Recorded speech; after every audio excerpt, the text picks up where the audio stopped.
बिस्मिल्लाहिर्रहमानिर्रहीम। अस्सलाम वालेकुम माय यूट्यूब फैमिली। आज मैं आप सबके साथ चिकन स्प्रिंग रोल की रेसिपी शेयर करने जा रही हूँ। आप इसकी आवाज़ सुन सकते हैं, ये बिल्कुल परफेक्ट बना है, बिल्कुल क्रिस्पी और अंदर की जो स्टफिंग है वो भी अच्छे से बिल्कुल भरी हुई है। और मैं आपको स्प्रिंग रोल की शीट बनाना भी बताऊँगी, वो भी बहुत ही आसान तरीके से। अगर आप फर्स्ट टाइम भी बनाएँगे ना तो आपकी परफेक्ट शीट बनेगी। और ये इतना ज़्यादा मज़े का बना था ना, इतना ज़्यादा टेस्टी बना था कि बस मन कर रहा था खाते ही जाएँ। वीडियो अच्छी लगे तो लाइक और शेयर करना बिल्कुल भी ना भूलें। तो चलिए फटाफट से स्टार्ट करते हैं इसे बनाना। तो सबसे पहले हम स्टफिंग के लिए यहाँ पर पैन में तेल लेंगे 1 चम्मच। इसके बाद इसमें जाएगा 1 छोटा चम्मच कटा हुआ लहसुन। लहसुन को हम हल्का सा सौते करेंगे जब तक कि गोल्डन ब्राउन नहीं हो जाते। लाइट गोल्डन बस आपको करना है, ज़्यादा ब्राउन नहीं करना है। जैसे ही हल्का सा ये गोल्डन ब्राउन होने लगेगा, हम इसमें ऐड करेंगे बोनलेस चिकन के पीसेस। और इसके बाद हम इसे कुक करेंगे जब तक कि इसका जो कलर है ना वो वाइट नहीं हो जाता, तब तक के लिए हमें इसे पकाना है।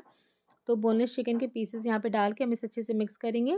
तो यहाँ पर ये देखिए इसका कलर जो है वो वाइट हो गया। अब हम इसमें ऐड करेंगे थोड़ा सा पानी चिकन को कुक करने के लिए, जिससे कि ये अच्छे से जल्दी से टेंडर हो जाए। तो हाफ कप जितना मैंने पानी ऐड किया, पानी ऐड करके हम इसे कवर करके छोड़ देंगे जब तक कि पूरा पानी ड्राई नहीं हो जाता और चिकन जो है वो पूरे गल नहीं जाते। ये देखिए यहाँ पर जो चिकन है ना वो पूरा गल गया है, पानी पूरा सूख चुका है। तो अब हम गैस का फ्लेम बंद करेंगे और इसे रख देंगे थोड़ा ठंडा होने के लिए। और यहाँ पर जैसे ही चिकन के पीसेस ठंडे हो गए थे, मैंने यहाँ पर इसे मिक्सिंग जार में डाल दिया है। इसे हम पल्स मोड पे ग्राइंड कर लेंगे, मतलब ऑन ऑफ करते हुए आप इसे हल्का सा ग्राइंड कर लें। या फिर आप चाहें तो, अगर आपको चाहिए तो आप इसे चॉपर में भी कर सकते हैं, या फिर आप इसे हाथ से भी इसके रेशे रेशे बिल्कुल अलग कर सकते हैं। लेकिन इस तरीके से मिक्सर में करने से ये जल्दी भी हो जाता है और अच्छे से भी हो जाता है। तो अब हम फिर से पैन में डालेंगे तेल। और जैसे ही तेल गरम हो जाएगा, हम इसमें ऐड करेंगे कद्दूकस किया हुआ अदरक। और ये है 1 छोटा चम्मच। सारे इंग्रेडिएंट्स की लिस्ट आपको नीचे डिस्क्रिप्शन बॉक्स में मिल जाएँगे। और हल्का सा इसे हम सौते करेंगे। इसके बाद इसमें जाएगा अनियन। छोटे साइज़ का मैंने प्याज़ लिया था, उसे मैंने बस पतला-पतला स्लाइस कर लिया है।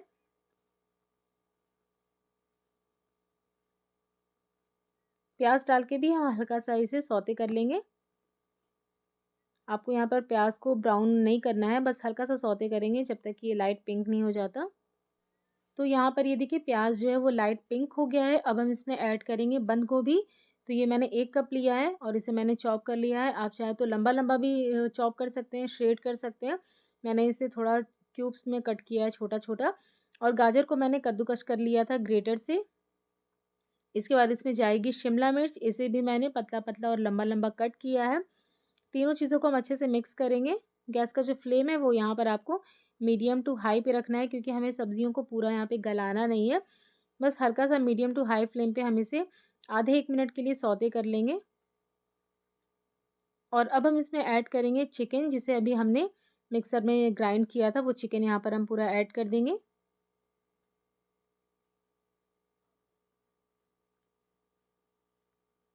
इसके बाद इसमें जाएँगे कुछ मसाले। तो सबसे पहले इसमें ऐड करेंगे red chilli powder half teaspoon, या फिर आप अपने टेस्ट के अकॉर्डिंग ऐड कर सकते हैं। 1/4 टीस्पून ऐड करेंगे ब्लैक पेपर पाउडर। 1 छोटा चम्मच इसमें जाएगा ऑरिगैनो। नमक ऐड करेंगे टेस्ट के अकॉर्डिंग। इसके बाद हम इसमें ऐड कर देंगे चिकन पाउडर। चिकन पाउडर यहाँ पर बिल्कुल ऑप्शनल है, अगर है तो ऐड करें, नहीं है तो कोई बात नहीं, इससे फ्लेवर जो है थोड़ा इन्हेंस हो जाता है। सोया सॉस ऐड करेंगे 1 छोटा चम्मच। इसके बाद इसमें जाएगा रेड चिली सॉस 1 चम्मच।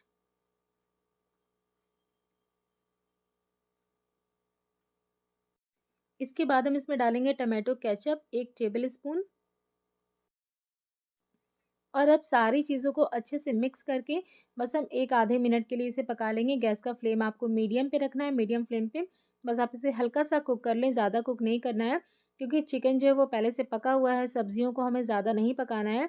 तो बस आप इसे 1 आधे मिनट के लिए हल्का-सा मीडियम फ्लेम पर कुक कर लें। सारी चीज़ों को अच्छे से मिला लें। तो ये देखिए यहाँ पर ये हमारी बहुत ही मज़ेदार सी चटपटी सी स्टफिंग जो है रेडी हो गई है। इसे हम साइड में रखते हैं। और अब हम बनाएंगे स्प्रिंग रोल की शीट। इसके लिए हम बड़े से बोल में ले लेंगे 1 कप मैदा। 1 कप मैदे में ना आपकी 10 स्प्रिंग रोल बन जाएगी। और इसमें ऐड करेंगे हम हाफ़ टी स्पून से भी कम नमक। और 1 चम्मच ऐड करेंगे ऑयल, मैंने रिफाइंड ऑयल ऐड किया है। अच्छे से मिक्स करेंगे इसे हम। इसके बाद इसमें थोड़ा-थोड़ा करके पानी ऐड करके आप इसका एक सॉफ्ट सा आटा लगा लें। पानी आपको एक बार में ज़्यादा ऐड नहीं करना है, पानी थोड़ा-थोड़ा करके ही ऐड करें। और जैसे हम नॉर्मल आटा गूँथते हैं ना, उसी तरीके से हम इसका भी आटा जो है वो लगा लेंगे। सॉफ्ट आपको आटा लगाना है, नहीं तो ज़्यादा हार्ड करना है, नहीं तो बिल्कुल गीला कर देना है। थोड़ा-थोड़ा करके आप इसमें पानी ऐड करें हिसाब से। तो ये देखिए यहाँ पर मैंने सॉफ्ट सा आटा ये देखिए लगा लिया है। इसे हम रख देंगे कम से कम 10 मिनट के लिए रेस्ट करने के लिए। 10 मिनट बाद हम इसके बॉल्स बनाएँगे छोटे-छोटे। तो यहाँ पर ये देखिए 10 मिनट हो गया मुझे इस डो को रखे हुए। आप देख सकते हैं पहले से ये डो जो है वो और ज़्यादा स्मूथ हो गई है। रेस्ट करने से डो जो है वो और अच्छी हो जाती है, स्मूथ हो जाती है बिल्कुल। हल्का-सा इसे मसल लेंगे। अब हम इसके छोटे-छोटे बॉल्स बनाएँगे। तो बॉल्स आपको ना बहुत ज़्यादा बड़े-बड़े नहीं बनाने हैं। नींबू के साइज़ के आपको इसके बॉल्स बनाने हैं, छोटे-छोटे बिल्कुल। 1 कप मैदे में ना मैंने 10 स्प्रिंग रोल बनाए थे। तो 10 आपको यहाँ पर बॉल बना लेने हैं छोटे-छोटे नींबू के साइज़ के, ये देखिए। इसी तरीके से सारे बॉल्स हम बना लेंगे। तो मैंने अभी यहाँ पर 5 लिया है, क्योंकि एक बार में मैं 5 स्प्रिंग रोल शीट बनाने वाली हूँ। अगर आप बिगिनर हैं और आप फर्स्ट टाइम बना रहे हैं, तो आप 2-2 करके भी बना सकते हैं। 2-2 करके आप स्प्रिंग रोल शीट को बेलें और उसे कुक करें। तो यहाँ पर मैं एक बार में 5 बनाने जा रही हूँ। तो पहले आपको एक बॉल लेना है, इस पे थोड़ा-सा सूखा मैदा डस्ट करना है। इसके बाद हम इसे पूड़ी के साइज़ का बेलेंगे, ये देखिए। इस तरीके से पहले हम पाँचों लोई को बेल लेंगे पूड़ी के साइज़ का। इस तरीके से रखते जाएँगे। तो ये देखिए पाँचों को मैंने पूड़ी के साइज़ का बेल लिया था। अब एक को छोड़ के हम 4 पर यहाँ पर अच्छे से ऑयल अप्लाई करेंगे। मैंने ये रिफाइंड ऑयल लिया है यहाँ पे। तो ये देखिए मैंने 4 पर ऑयल लगाया है, इस पर नहीं लगाया है मैंने। और इन सब पे अब हम सूखा मैदा अच्छे से डस्ट करेंगे। ये देखिए मैंने सब पर सूखा मैदा भी अच्छे से डस्ट कर दिया है और इस तरीके से हम इसे एक के ऊपर एक रखते जाएँगे। ये देखिए इस तरीके से आपको एक के ऊपर एक रखना है। और ये जो लास्ट वाला है ना, इसे भी हम इसके ऊपर रख देंगे। इसीलिए हमने इस पर मैदा या फिर तेल कुछ भी नहीं लगाया था। हल्के-हल्के हाथों से आपको इसे प्रेस करना है और अब फिर से हम थोड़ा-सा लेंगे सूखा मैदा, जिससे कि हम इसे अच्छे से बेल पाएँ। आपको अच्छी क्वांटिटी में मैदा यहाँ पर स्प्रिंकल करना है। मैंने जैसे कि पहले भी बताया कि मैं 5 स्प्रिंग रोल एक बार में बना रही हूँ शीट।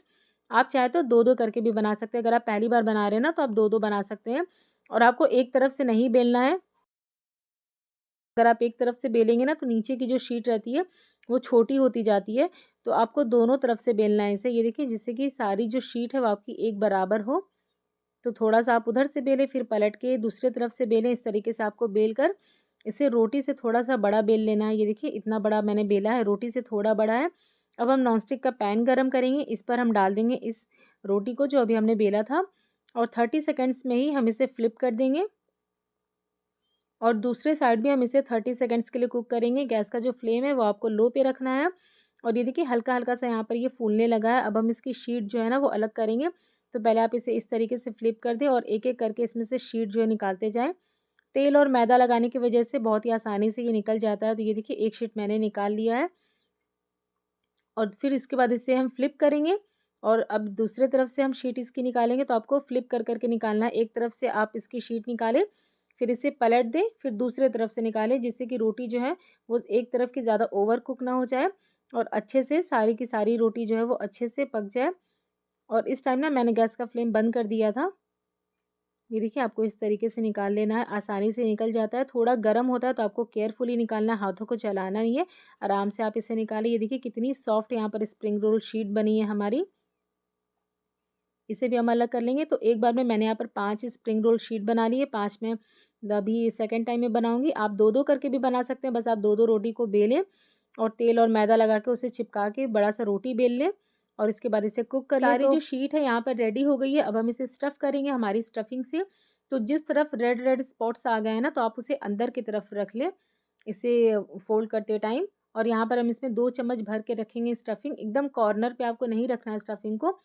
साइड से ना आपको 1 इंच, 1.5 इंच छोड़कर यहाँ पर स्टफिंग रखना। आप देख सकते हैं मैंने कहाँ पर रखा है। और 2 से 3 चम्मच मैंने अच्छी क्वांटिटी में यहाँ पर स्टफिंग रखी है। इसके बाद यहाँ पर हम एक मैदे और पानी का हल्का-सा पतला-सा पेस्ट बना के रख लेंगे। बहुत ज़्यादा आपको पतला नहीं करना है, इससे हम स्प्रिंग रोल को चिपकाएँगे। तो यहाँ पर ये देखिए आपको इसे टाइटली फ़ोल्ड करना है। तो पहले इस तरीके से आप इसे फ़ोल्ड करें। इसके बाद बगल-बगल से हम इसे फ़ोल्ड करेंगे और बस अब आपको इसे सीधे रोल करते जाना है, लेकिन आपको टाइटली इसे रोल करना है, ढीला नहीं करना है वरना अंदर में तेल चला जाएगा।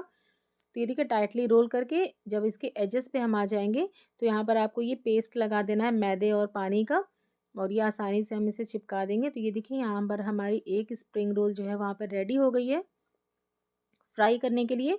तो इसी तरीके से बाकी के भी रेडी कर लेंगे और चलिए अब हम इसे मीडियम फ्लेम पर फ्राई करेंगे। तो मीडियम हॉट ऑयल में आप इसे डालें और इसे मीडियम फ्लेम पर आपको फ्राई करना है, नहीं तो गैस का फ्लेम लो पे करना है, नहीं तो हाई पे करना है।